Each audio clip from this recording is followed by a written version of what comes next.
Hey, hello. How's everybody doing?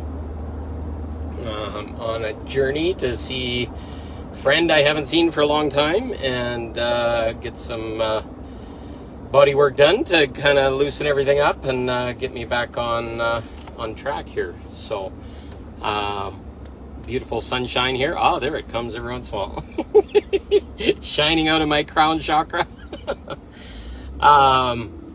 So today I wanted to talk. I'm seeing a lot of new things. It's small, and it's not like everything's transformed and everything's better or anything like that. But it's really small things.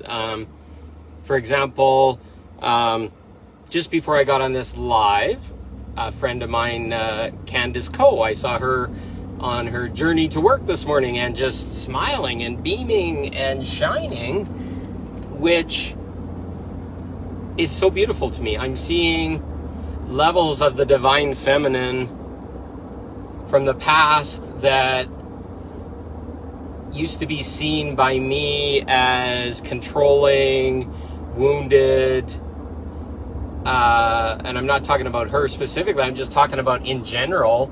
I'd see there's this other agenda, and it was something that hurt a lot. It was in my marriage, in my mother, in a whole bunch of the women that I attracted in when I tried to have a relationship. And then there was this other agenda. They wanted to be safe. They wanted to have a father. They wanted to have children. They wanted to feel safe in their life. And I'd give them everything that they wanted, but often I would never receive anything. And that's one of my core wounds, and I'm bringing it up and stating it very clearly in this moment so that I can be clear of it and call it into the light. But I'm seeing whatever infection, because I think the infection happened to all of us, both men and women, and an inversion and the masculine twist of feminism and other things that made women far less feminine, far less soft, far more with an agenda of supporting their kids and having a safe life and that kind of stuff. It's fading, and it's so beautiful for me to see, because it's making me feel safer as a man to go back into being a man and to be in my full trusted polarity. And I think women are starting to relax and surrender into their femininity. I'm seeing a spark in women's eyes. I'm seeing a spark in possibility. I'm seeing myself being more confident, more direct. Oh, there's that beautiful sunshine again. In talking, in speaking with the divine feminine, in not holding an agenda or not being true to myself, because I felt before, to be able to have that connection, to have that that spark of femininity in my life, it was either by me being in my full feminine, or of trying to find a woman that did that, or making her feel safe enough that she could shine that part to me. And I think that's what some of the twisting, the inversion of the polarities was once those were shifted, nobody felt on stable ground. And I feel that that's now shifted. That's normal. I see a lightness, an airiness, not a exhaustion in all of us, in men and women, but especially in women. They're giggly, they're lighter. I'm not saying everybody's at that point yet, but some of the more what I'd call aware feminine are starting to display it, and it excites me. It gets me happy and playful, but it's also arousing. It's part of our sexuality, is being able to be our fullest expression of polarity of self. And then there's a joy, there's a play, there's an ease of happiness that no longer has attachment, has obligations, has responsibilities, etc. And it's beautiful, and I think that's where we're seeing the light now. We're starting to see the light in lots of different things. The light is shining into shadow. Anything that was unsaid, untold, uncomfortable to say or discuss or express is now being forced out of the woodwork. It doesn't have any choice, and it's creating no place for the shadow to hide, no place for the low vibration to hide, no place for the discomfort to remain. Because a lot of us just lived with the discomfort, lived with the uncertainty, lived with the lie inside themselves because they didn't feel safe in bringing out the other bits. Oh, that's a beautiful sky. It almost matches my shirt. So where are you feeling this in your life? Where are you feeling gently nudged, sometimes forced? I was going to use the word forced, but I think we have no choice now. We're getting the kick in the butt. We're getting the shove from behind to go and fly and be truthful, be honest, be direct, state what our concerns are, state what's uncomfortable, state what's unhappy, etc. And then we can really truly be free. But before that, we couldn't. Before that, we were fucking around. I don't know how else to describe it, but it was literally a version of insanity as far as I was concerned. But it's crazy. There's people just driving around with no idea of speed limits, of traffic laws, etc. So where the light is coming in for you, and you're seeing it in little places. You're seeing it maybe even in the sunshine. Like, this is a beautiful clear sky. It refreshes me, but at the same time we got this crazy heat that's not normal for this time of year that just drains the energy out of me in some ways, or maybe it's filling me with light and then I got to express all the darkness, but there's definitely something going down there. So where are you seeing the new light? What's the new light in you? What's the thing that's pushing you and edging you to speak about something that was uncomfortable? Speak about something that doesn't feel good. I'm seeing it as well. A friend of mine was speaking about something called the ISTA community, International Society of Temple Arts, and it's a sacred sexuality community, and the kind of world stage is shaming and guilting anybody that's open about sexuality, and some of the processes that they use are very direct and very intense, but everybody goes into them full consent. Everybody's told about it at the beginning, and they're even told about the big change that'll happen inside their body and how their world and reality will shift to something better. But they go out after an experience, a week-long retreat, etc., and if they go back into normal society doesn't have the tools to support these people. Normal society does not shine light in these places. So you go out and you share it with a girlfriend or a guy friend afterwards, and they're like, that's not right, that should have never happened, that's not safe, that's not whatever. But we agreed, we knew full in going on what was going on. And the light that they're doing and opening in people and releasing trauma and bringing them to the surface is the most fantastic, magical thing that you can have happen, but it's freaking intense. You're going to feel it afterwards. You're going to be integrating what's going on. So light is going into these people, and any shadow that's part of the community, is part of the support process, etc., is being cleaned and bleached by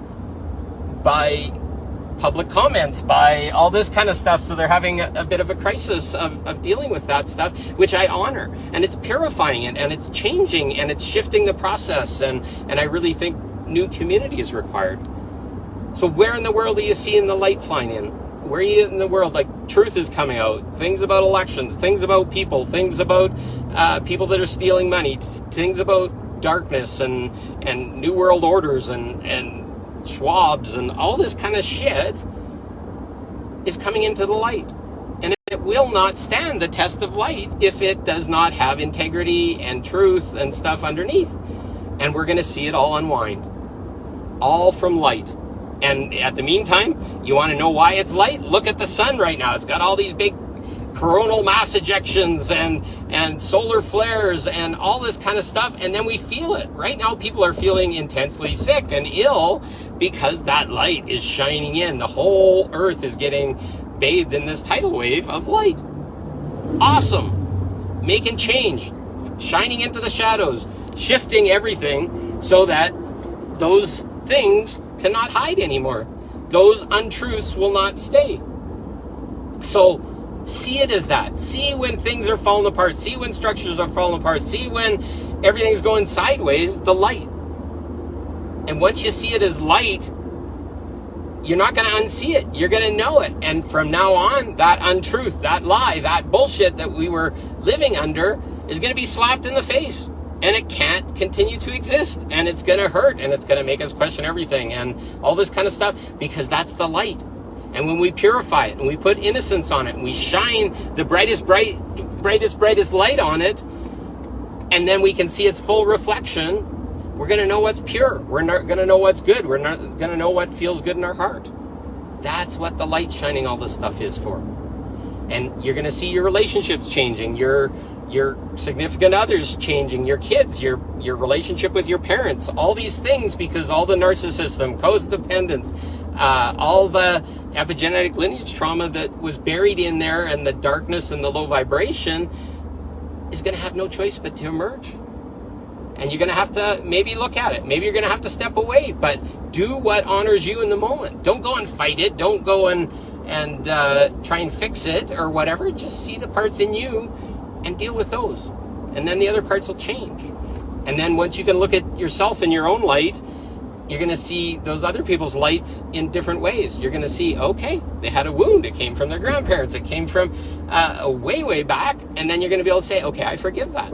And they were a result of a whole bunch of family blah, blah, blah that happened in the past. And now it doesn't have to continue to exist because it's not serving anyone. That's the light. That's what's shining in. That's what's changing everything. That's what's confusing the hell out of us right now. That's what hurts, because we're purging it. We're having to look at it and say, holy crap, what was that? And then afterwards you're like, ooh, where's that been hiding? Because it's in your shadow, it's in your subconscious, it's in your programming, it's in your belief. Some of it's going to be societal, some of it's going to be parents, some of it's going to be past lovers, past jobs, past religion, all this kind of stuff. So the light is changing everything. Imagine we've been walking around in kind of twilight for a long time. What's hiding behind that car? What's hiding behind that bush? What's hiding in that house? What's whatever? And now the light's coming in and it's showing it all. Some of the stuff that looks scary, that was all shadowy or whatever, is just a bunch of branches in a funny shape. But some of the stuff that maybe was light or we thought was the light was a spiritual leader or someone or a government leader, and they're like, whoa, that guy's pretty dark. That lady's pretty dark. You're going to find that. Because when you play with the darkness and you shift things and you hide things and you stay in the shadow, which a lot of it is, and all of our bad parts are pushed into the shadow because we think they're bad, but they're not actually bad. They're just parts of us that needed to heal. They needed to be made aware. They needed to see some light. So that's what we're going through right now. And if it feels hard and dark and all this kind of stuff, what happens in the sunrise in the morning? It starts a little gray and then it gets brighter and brighter and brighter. And this morning I woke up, there's a beautiful pink tinge in the sunrise. That's at 5 in the morning. Why am I doing up at 5 in the morning? Well, this is all part of the process. We're seeing it. The light's changing. We're changing. So let the light shine in. When you feel dark and contracted, I find I just go lay on the bed and I breathe and I consciously ask my cells, my body, to let in more light. Because really the constriction that we're feeling is all the rules, all the laws, all the contractions that we've had. And when new light gets shone in, it's like it's burning us. But once that tightness is released, everything can be better. So, sorry, I hope the audio is still working. I will conclude here. Let the light in. Breathe it in. Expand your body. Open your cells. Feel it. Like push your chest out and say, I allow more light in, and just let it come in. And it's going to feel crunchy and it's going to feel tight and it's going to feel uncomfortable. And then just breathe it and hold it in your cells, like hold a really tight breath and then just crunch it out. Just let it, like you're using a rolling pin on your chest, just let it come out and let it expand. And then as it expands, more light comes in, and then all of a sudden your capacity to hold light is bigger. And that's what we're trying to do. That's the magic of this whole process, is to open to more light. Feel the pain, feel the discomfort, feel it shine into our shadow, and open. And that's all there is to it. So watch for the light, see it shine, smile, get excited, let it in. Open your chest, open your heart, put your shoulder blades back, and you'll be surprised. I love you all. You have a great one, and I'll talk more soon. Love you.